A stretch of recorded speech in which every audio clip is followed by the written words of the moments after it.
Olá, estamos começando mais um programa, Uma Luz no Fim do Túnel. Hoje nós vamos continuar o nosso tema, que é examinando o livro de Gênesis. Já estamos na parte 16, no capítulo 14. Estamos alegres por você estar nos acompanhando. Com certeza, se você está nos acompanhando é porque tem algo de bom, né, irmão Alexandre? Com certeza. A paz, irmão Alexandre. Paz, irmão Valmiran, paz a todos que estão nos ouvindo. Como sempre, nosso intuito é que você examine mais as Escrituras e absorva mais conhecimento da Palavra de Deus, absorva mais conhecimento deste livro que eu, na minha humilde concepção, é a Palavra de Deus, né? Então, eu gostaria de dar aqui uma dica, um canal do YouTube, do programa Evidências, do Dr. Rodrigo Silva. É um arqueólogo, ele é de uma religião, mas ele, na minha concepção, ele é um indivíduo extremamente capaz. Sim. É um arqueólogo, muito sincero. Ele é muito sincero. Então você, claro que, como eu sempre digo, não concordo com todo o sistema teológico que ele abraça. Ele é um pastor adventista do sétimo dia. Eu não concordo com toda a teologia adventista, mas ele tem excelentes vídeos, né? Então eu aconselho, pode ir lá dar uma olhada. Como eu sempre digo, não fica preso só no que uma pessoa diz, não. Sempre ali tá observando, tá examinando tudo. Tá, então sem muita demora, vamos logo para o capítulo 14 do livro de Gênesis. Não. Como sempre dizemos, né? Dá uma parada no vídeo. Parou? Agora continua aqui para você fazer o exame juntamente conosco. Então vamos lá. Como eu sempre digo, né, Valmira, as escrituras ela tem uma sintonia de pensamento. Então você tem que ter uma compreensão mais globalizada, mais inteira dos livros que você está lendo. O problema de muitos é o seguinte: pegam só pedaços isolados e fazem disso uma doutrina. Inclusive, às vezes, o contexto do livro é um contexto totalmente cultural para aquela época e o indivíduo quer aplicar nos dias de hoje, né? Então, esse é um cuidado que nós devemos ter. Sucedeu naquele tempo que Anrafel, rei de Sinar, Arioque, rei de Eleazar, e Quedorlaomer, rei de Elão, e Tidal, rei de Goim, fizeram guerra contra Bera, rei de Sodoma, contra Birza, rei de Gomorra, contra Sinabe, rei de Admar, contra Semebe, rei de Zeboim, e contra o rei de Bela, isto é, Zoar. Então nós temos que começar a compreender que estes lugares que são aqui anunciados aqui são lugares que são provavelmente posteriores ao tempo em que foi escrito, para que a pessoa possa se situar. Então tem um comentário interessante aqui, ó. Sinar, Gênesis 10, 11 e Gênesis 11, 2. Elão é o nome de uma região situada ao leste da Mesopotâmia, onde hoje se localiza o Irã. Tidal é um nome hebreu. Goim, em hebraico, significa nações, o que leva alguns a traduzir que Tidal, rei das nações, rei de nações. O nome restante não tem sido identificado com exatidão. Outro, os nomes Bera e Birza talvez tenham um sentido simbólico, bem provável. Em hebraico, o primeiro poderia significar o mal e o segundo, na maldade. Neste caso, haveria aqui uma alusão à depravação de Sodoma e Gomorra. Nome do rei de Bela ou Zoar não é mencionado no texto. Então, hoje, né, estes lugares até têm outros nomes, como até mesmo a Bíblia de rodapé. Os lugares ainda existe, porém só com outros nomes, é claro. Então, o que acontece? Nós devemos entender isso para começar o texto. com relação a esta guerra, né, esta coalizão de reis, né, 4 reis contra 5 reis, né, por quê? Diz o resto do texto aqui: todos estes ajuntaram no vale de Sidim, que existe até um acréscimo aqui, que é o mar salgado, né, o copista tentando explicar, tentando situar aonde era este lugar. 12 anos serviram a Quedorlaomer, porém no 13º ano se rebelaram. Era muito comum antigamente, Valmiran, as nações, os reis fazerem guerra contra outros reis e subjugar aquele reinado, sitiar a cidade e transformar o rei daquela cidade em uma espécie de servo desse rei que venceu a batalha. Isso era muito comum no tempo antigo, e a Bíblia tem vários exemplos assim. Acabava dominando a nação. Exatamente. Porque às vezes aquele rei que venceu, ele não queria esgotar os recursos agrícolas, não queria destruir as fontes de água, ele não queria... ele queria manter o reino, a máquina administrativa continua funcionando. Então era mais interessante do que vir destruir tudo e reestabelecer um outro reino. Sim. Então isso era muito comum fazer isso. Então diz que esses reis eles dominaram, eles serviam a Quedorlaomer, porém no 13º se rebelaram. Ao 14º ano veio Quedorlaomer, e os reis que estavam com ele fizeram e feriram aos Refaíns em Astarote e Carnaim, e aos Uzins em Ão, e aos Emins em Save Kiriatarim. Então houve uma rebelião desses reis, né, contra este rei chamado Quedorlaomer. Então eles se rebelaram contra Quedorlaomer. E os hebeus no seu monte Seir, até El-Parã, que está junto ao deserto. Olha para você ver. E aos Oreus no monte Seir. Você vê que ele está relatando uma coisa que foi bem anterior, quando os edomitas, né, tomaram conta do monte Seir. Então, naquele período, os Oreus no seu monte Seir, até El-Parã, que está junto ao deserto. Então, naquele tempo, os Oreus dominavam o Monte Seir. E mais para frente você vai ver que logo depois se tornou habitação de Edom, o irmão de Jacó. Sim. De volta, passaram em Mispate, e existe até um entre aspas aqui, que é Cádiz, e feriram toda a terra dos amalequitas e dos amorreus que habitam em Azazon Tamar. Então por que usa-se muito lugares de referência? Para que a pessoa se situe, para a pessoa saber onde é que aconteceu tal fato, né? Quer dizer então que quando aconteceu aquele fato ainda nem tinha esse nome, né? Provavelmente não havia aquele nome, né? Como eu disse em vídeos anteriores, quando a história, né, de Adão no Éden, e ali o rio Tigre, o rio Eufrates. Naquele tempo não existia nominação de Tigre e Eufrates. Foram nomes que foram colocados posteriormente. Sim. Mas para que as pessoas se situassem e soubessem onde é que de onde que ele está falando, né, onde provavelmente seria a localização poética do livro de Gênesis, eles usam esse subterfúgio de ficar falando o nome de lugares para que as pessoas se situassem. Vamos lá. Então saíram os reis de Sodoma, de Gomorra, de Admá, de Zeboim e de Bela, esta é Zoar, e se ordenaram e levantaram batalha contra eles no vale de Sidim, contra Quedorlaomer, rei de Elão, contra Tildal, rei de Goim, contra Anrafel, rei de Sinar, e contra Arioque, rei de Alazar. 4 reis contra 5. Então, né, houve uma disputa, uma guerra entre esses reis.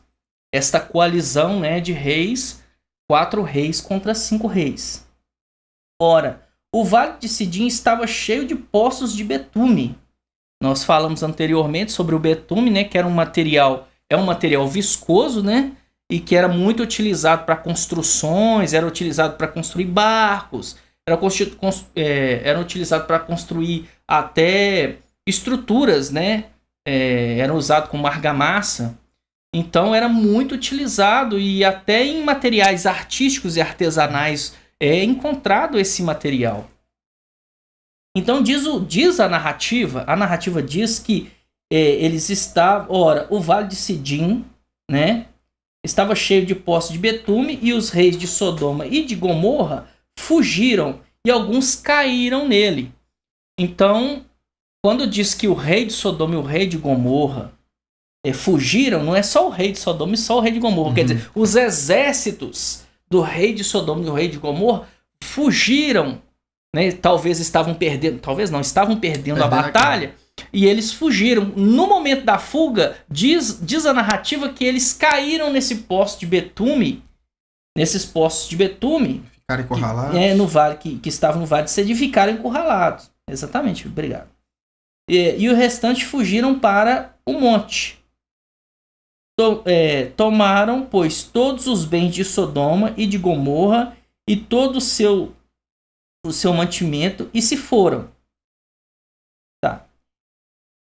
Apossaram-se também de Ló, nessa história, o personagem Ló, filho do irmão de Abrão, que morava em Sodoma, e dos seus bens e partiram. Ó, pra você ver. Segundo a narrativa, sobrou até pro próprio Ló. Sim. Né? Aí a gente tem que voltar de novo naquela narrativa lá atrás, onde Abraão fala, olha, escolhe para que direção você quer ir. Você quer ir para a direita, eu vou para a esquerda. Se você for para a esquerda, eu vou para a direita. E aí Ló viu as campinas de Sodoma, de Gomorra, viu que a terra era bonita, que a terra era aparentemente próspera. O que ele fez? Ele escolheu as campinas de Sodoma e os vales de Gomorra. Então, houve esta guerra, essa disputa entre os reis rebeldes, né, contra os reis que estavam subjugando as outras nações, e sitiaram a cidade. Sim. E levaram Ló, seus filhos, levaram Ló, sua fazenda, tudo que ele tinha, né? Filho do irmão de Abrão, do irmão de Abrão, que morava em Sodoma, e dos seus bens e partiram. Porém veio um que escapara e contou a Abrão, o hebreu, que habitava junto dos carvalhais de Manre, o amorreu. Aqui, para você ver, você pode observar que muitos lugares, quando fala antes na narrativa o carvalho de Manre, né? Aqui já aparece a figura que este Manre era um amorreu. Então, geralmente, lugares recebiam nomes de pessoas que, né, a pessoa morria e ali era colocado o nome da pessoa naquele lugar. Isso é comum, né? Até nos dias de hoje, colocar nome de pessoas já falecidas que foram vultos na história. E Praça Raul Soares, Praça Assis Chateaubriand e assim sucessivamente. Então é comum. É uma forma de se situar geograficamente para que a pessoa saiba onde é que ele está. Então, Abrão estava habitando nessas terras naquele momento. Nos carvalhais de Manre, o amorreu, irmão de Escol, de Arne, os quais eram aliados de Abrão. Então nota-se que Abrão tinha aliança com outros povos, né, que não eram talvez até hebreus, né, outros povos que eram até de outras etnias, né? Tudo bem. Ouvindo Abrão que o seu sobrinho, né, no caso Ló, estava preso, fez sair 318 homens, dos quais dos mais capazes, nascidos em sua casa, e os perseguiu até Dan. Ó, pra você ver, até Dan não existia na época. Sim. Então, quando o texto foi escrito, quando a narrativa foi escrita, já existia a tribo de Dan. E já existia a localização da tribo de Dan. Sim. Então, para que as pessoas se situem e saibam de onde que ele está falando, aí o escritor vai e usa esse recurso, né? E diz aqui que, mais uma questão aqui, Abraão, ele não era uma pequena tribo com algumas poucas pessoas, não. Deixa que o texto deixa bem claro que Abraão era, apesar de ser um líder tribal, vamos dizer assim, ele possuía pessoas que eram adestradas em guerra, poder, em luta. Né? Eles estavam a serviço de Abraão. Tá. Onde é que eu parei? 15. Tá certo. Então ele escolheu homens dos mais capazes, nascidos em sua casa, e os perseguiu até Dan. E repartindo contra eles de noite, estratégia de batalha, né? Ele e seus homens feriu-os e os perseguiu até Obá, que fica à esquerda de Damasco. Locais que inclusive nem existiam naquela época, são posteriores. Trouxe de novo todos os bens e também a Ló, seu sobrinho, os bens dele e ainda suas mulheres e o povo. Então, segundo a narrativa, Abrão ficou sabendo que o seu sobrinho Ló havia sido raptado, levado embora, e ele reuniu com aqueles também que eram com os quais ele fez aliança, né? E aí ele foi atrás de Ló, resgatou seu sobrinho e, né, lutou. Trouxe o povo, trouxe os bens. Exatamente, trouxe o povo, trouxe os bens. Inclusive esses bens aí não era não só de Ló, mas como também dos reis, né? Sim, com certeza. Sim. Após voltar Abraão de ferir a Quedorlaomer e aos reis que estavam com ele, saiu-lhe ao encontro o rei de Sodoma, no vale de Savé, que é o vale do rei. Então, realmente, ele foi lá com os seus nascidos em sua casa, disputou, né, fez guerra, usou estratégia de batalha e restaurou o seu sobrinho Ló, e com isso também trouxe despojos de guerra. Né? Isso é muito importante. E após voltar Abrão de ferir a Quedorlaomer e aos reis que estavam com ele, saiu ao encontro o rei de Sodoma, no vale de Savé. Quer falar alguma coisa? Não, pode continuar. O que é o vale do rei? Isso aí. Aí aparece uma figura aqui muito polêmica, né? Esse personagem que é uma incógnita para muitos, é um grande ponto de interrogação, né? Melquisedeque, rei de Salém, trouxe pão e vinho, era sacerdote do Deus Altíssimo. A palavra Melquisedeque significa Sedeque é rei, né? Então, eu quero até ler aqui o comentário aqui do rodapé, que é bem pertinente. O nome Melquisedeque significa originalmente Sedeque é rei. Sedeque era um dos deuses de Jerusalém, que eram bem anteriores, né, ao tempo. Sim. Bem antes de Davi. Bem antes de Davi. E venerado pelos jebuseus antes da conquista da cidade pelo rei Davi. Mas a palavra Sedeque significa também justiça. Então, mais tarde, Melquisedeque foi interpretado como o rei de justiça. Isso mesmo. E por isso o nome Melquisedeque, mais tarde interpretado como rei de justiça. E é mencionado outro rei cananeu de Jerusalém chamado Adoni-Zedeque. Então, este personagem, Melquisedeque, rei de Salém, trouxe pão e vinho. Aí algumas pessoas, o Valmiran, pensa que ele veio sozinho Trouxe um pedacinho de pão desse tamanho e um cálice de vinho. desse tamanho. Então, vamos tentar entender o contexto cultural da época. Melquisedeque era um rei sacerdote, que inclusive era muito comum na antiguidade. Como ele não estava na guerra, na coalizão, nem a favor dos reis de Sodoma, nem contra Quedorlaomer, então o que aconteceu? Houve a batalha, Abraão trouxe o despojo de guerra, e Melquisedeque, para mostrar que ele estava do lado de Abraão, né? Ele veio e fez um banquete para Abraão e para os demais que estavam com Abraão. Uma espécie de pedido de paz, no caso, né? Exatamente. É como entra a questão da cultura, de nações guerrear contra nações. Sim. Então entra essa questão também, né? Com certeza. Abraão tinha que passar dentro da terra. Do território ali. Então era uma espécie de... Porque assentar-se na mesa para um semita e para os povos antigos era símbolo de aliança. Nós vemos isso acontecendo várias vezes na Bíblia, né? Se firmava aliança nas mesas.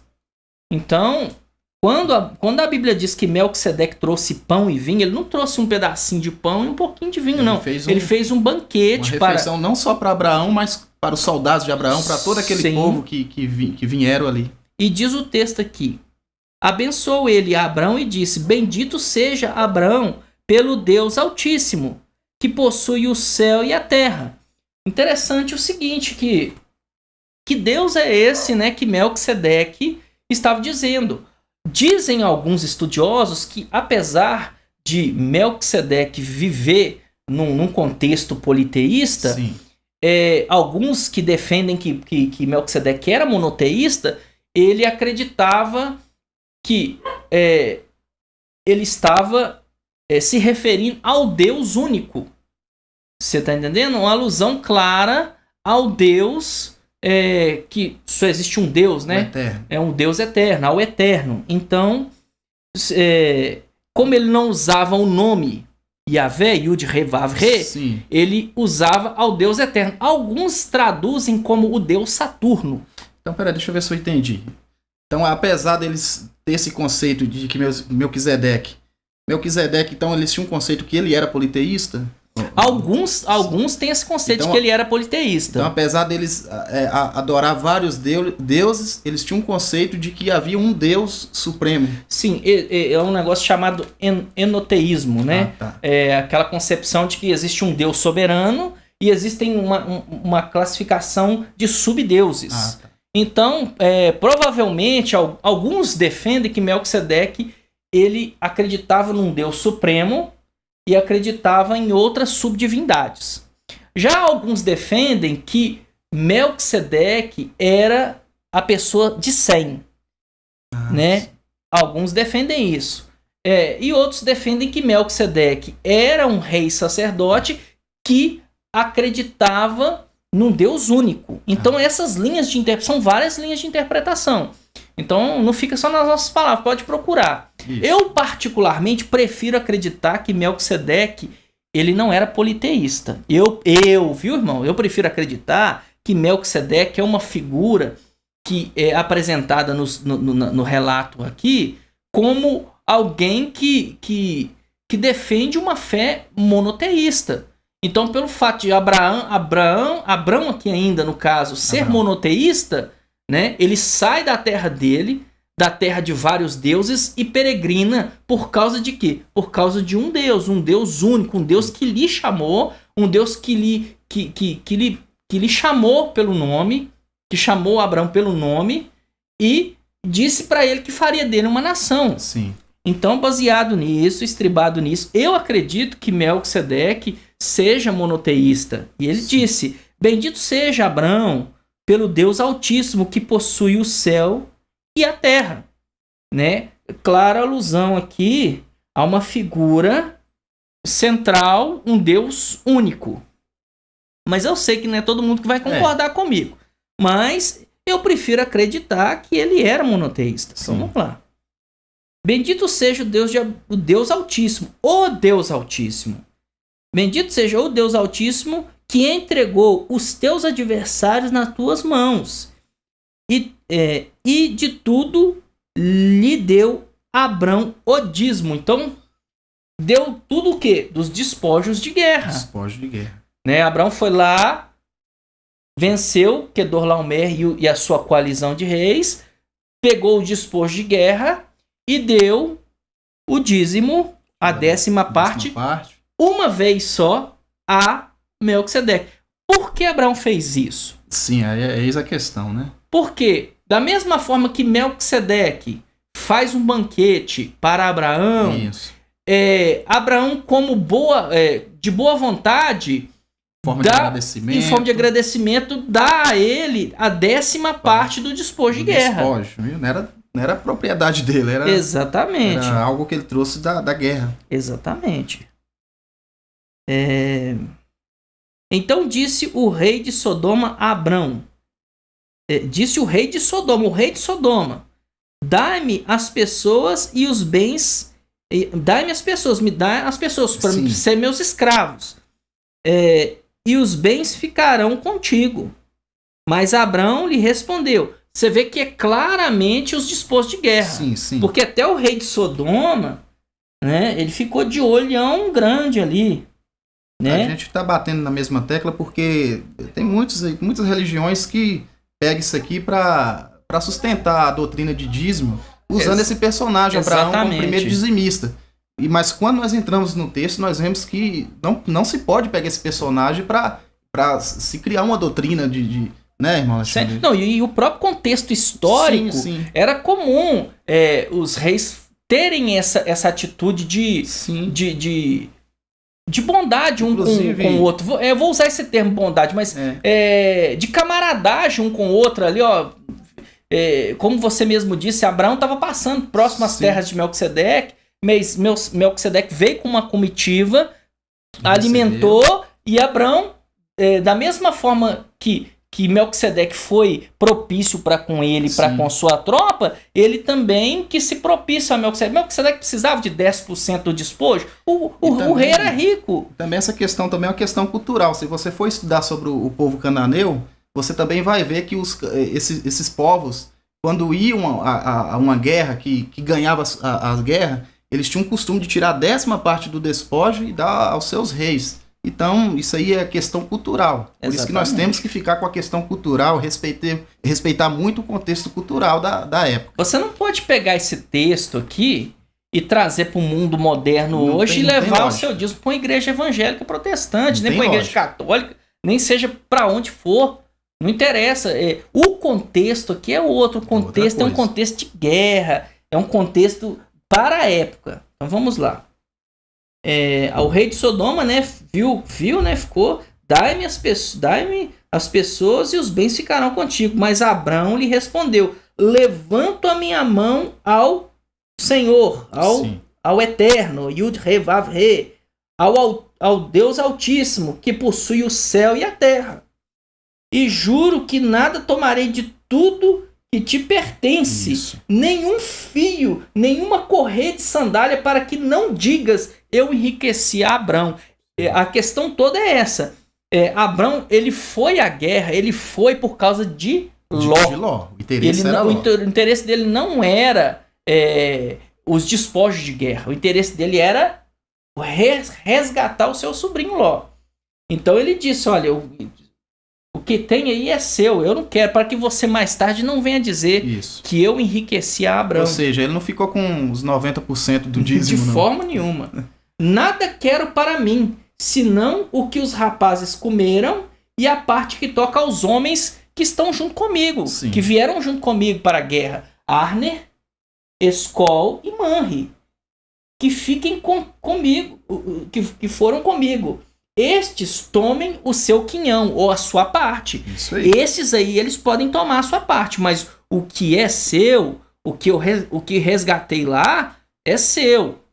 Então, para que você mais tarde não diga que eu enriqueci Abrão. Então, nós lidamos agora com um dos textos do Gênesis bem difícil de entender. Espero que tenha sido útil para você, que você esteja usufruindo dos estudos, que você possa aprofundar e colher boas informações para construir a sua teologia, para construir a sua mente teológica e a sua visão sobre o eterno, sobre Adonai, sobre Deus, para que você tenha uma fé firmada e fortalecida de forma inteligente e intelectual, claro, por que não, né?